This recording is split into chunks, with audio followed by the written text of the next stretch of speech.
رفاقت کی تمنا سرشتے آدم ہے۔ انسان کو ہر مقام پر رفیق کی ضرورت ہے۔ جنت بھی انسان کو تسکین نہیں دے سکتی اگر اس میں کوئی ساتھی نہ ہو، کوئی اور انسان نہ ہو، کوئی ہمراز نہ ہو، کوئی سننے والا نہ ہو، کوئی سنانے والا نہ ہو۔ آسمانوں پر بھی انسان کو انسان کی تمنا رہی، اور زمین پر بھی انسان کو انسان کی طب سے مفر ممکن نہیں۔ تنہائی صرف اسی کو زیب دیتی ہے جو لا شریک ہے، جو ماں باپ اور اولاد سے بے نیاز ہے۔ لا مقام میں رہنے والا تنہا رہ سکتا ہے، لیکن زمین پر رہنے والا تنہا نہیں رہ سکتا۔ یہ انسان کی ضرورت بھی ہے اور اس کی فطرت بھی۔ انسان کسی مقام پر تنہا نہیں رہ سکتا۔ قبل از پیدائش اور بعد از مرگ کے حالات تو اللہ ہی جانتا ہے، لیکن زندگی میں انسان پر کوئی دور ایسا نہیں آتا جب وہ تنہا ہو، نہ جنازہ تنہا، نہ شادی تنہا۔ رات کے گہرے سناٹے میں اپنی کرسی پر اکیلا بیٹھا ہوا انسان بھی اکیلا نہیں ہوتا۔ اسے ماضی کی صدائیں آتی ہیں، اس کے ساتھ وہ نظارے ہوتے ہیں جو اس کے سامنے نہیں ہوتے۔ یادوں کے گلاب کھلتے ہیں، جلتی بجھتی آنکھوں کے طلسمات واہ ہوتے ہیں۔ حسین پیکروں کے خطوط ابھرتے ہیں، ڈوبتے ہیں۔ گزرے ہوئے ایام پھر سے رخصت ہونا شروع ہوتے ہیں۔ خشک شاخیں زخموں کی طرح پھر سے ہری ہوتی ہیں، اور اس سناٹے میں آوازیں ہی آوازیں آنی شروع ہوتی ہیں، اور یوں تنہائی میں تنہائی ممکن نہیں ہوتی۔ رفاقت کی افادیت سمجھنے کے لیے ضروری ہے کہ انسان اپنی صفات اور اپنی صلاحیتوں کا جائزہ لے۔ ہماری ہر صلاحیت رفاقت کی محتاج ہے۔ ہماری گویائی سماعت رفیق کی محتاج ہے۔ ہماری سماعت آواز دوست کی منتظر رہتی ہے۔ ہماری نگاہ دوست کے چہرے سے خوراک لیتی ہے۔ ہمارا چہرہ مرکز نگاہ یار ہوتا ہے۔ ہمارے افکار دوست کو روشنی دیتے ہیں، اور ہم اس کی فکر سے پرورش پاتے ہیں۔ دل ہمارا ہوتا ہے اور درد دوست کا۔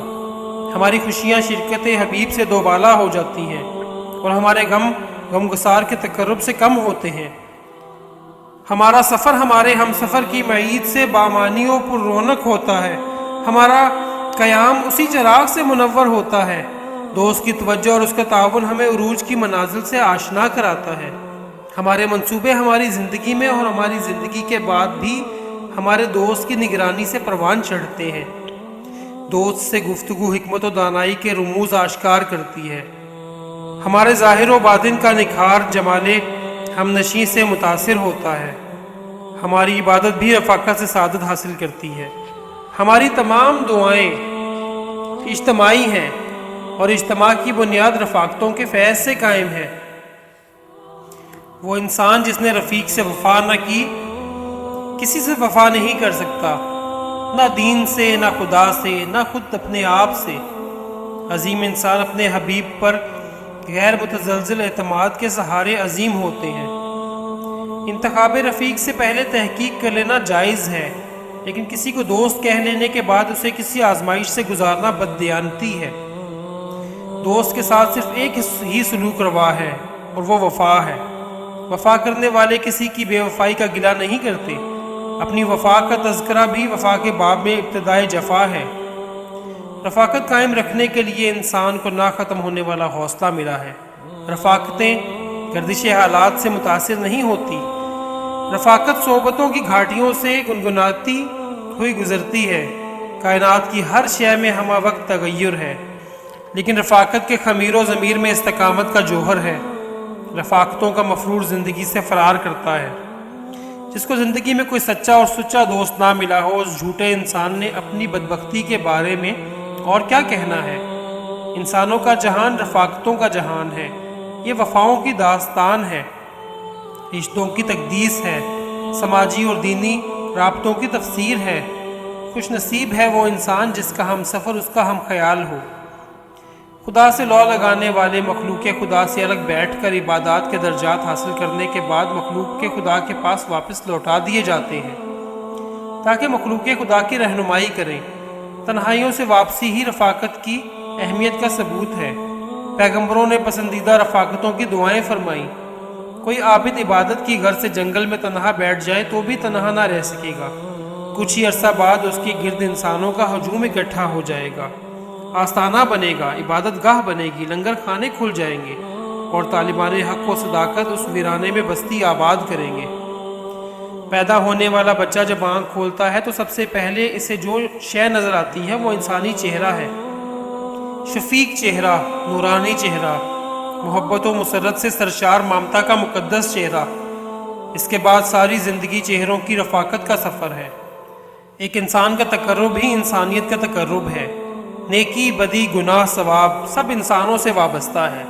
انسان سے آشنائی خدا شناسی کی گناہ ہے۔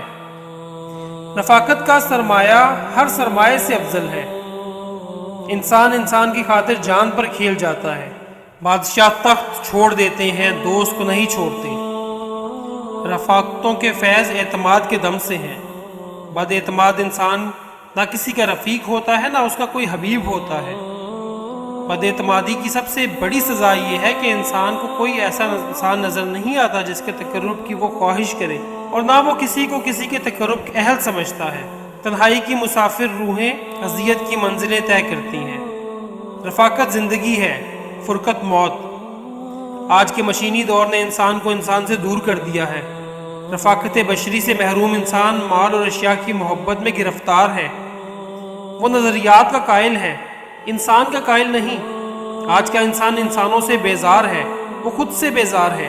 وہ غیر فطری زندگی بسر کر رہا ہے۔